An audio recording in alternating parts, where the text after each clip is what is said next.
dapat nyong abangan, mga tiktropa, napakalaki, napakagrandyoso at kakaiba. Yun po ang dapat nyong abangan sa akin. Alam ko po madami na akong napakita sa inyong versions ng aking sarili, pero hindi pa po tayo natatapos dyan. Alam niyo yan, kasi marami pa po akong gustong i-share sa inyo. And kung pangarap lang po, sky's the limit. Kung bakit hindi, pwede natin kasama si Stel doon sa Grand Finals, di ba? What? Oh my God!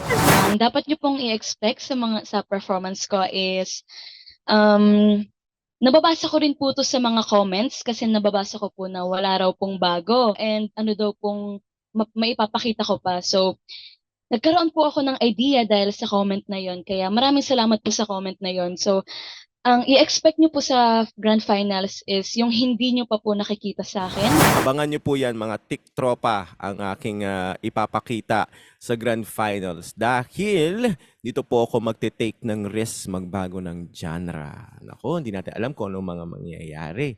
And hindi na natin alam, baka mamaya magkaroon din dito ng duets with celebrities. So hindi natin alam, baka mamaya yun ang maging isa sa mga ano natin, tawag dito, isa sa mga magiging task na para makita kung hanggang saan ang credibility namin mga grand finalists, kung ready na nga ba kaming makipagsabayan sa mga mahuhusay na OPM singers sa bansa. Kaya abangan po ninyo yan dyan sa ating tanghalan ng kampiyon ng Grand Finals.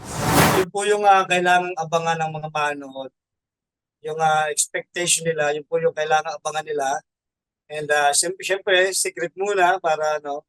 Pero abangan nyo po yung mga pasabog and mga gagawin namin Grand Finalists sa magiging Grand Finals. Ibang Rika po yung aabangan nila sa Grand Finals. Yes po. Yun po. Kasi po puro po pa-sweet lang po ako before. So ngayon naman pong pasok na ako sa Grand Finals, bibigyan ko naman po kayo ng panibagong atake ng isang Siamay Mariano. Kung saan makikita niyo po ako na may angas, pero may puso pa rin. Maabangan po nila this Grand Finals po ay out of the box. So, hindi po siya sa comfort zone ko. So, kagaya po na kay Rika, talagang kakaiba yung magiging performances namin this Grand Finals. Hindi expect na kakantayin ko po yung ganong kanta.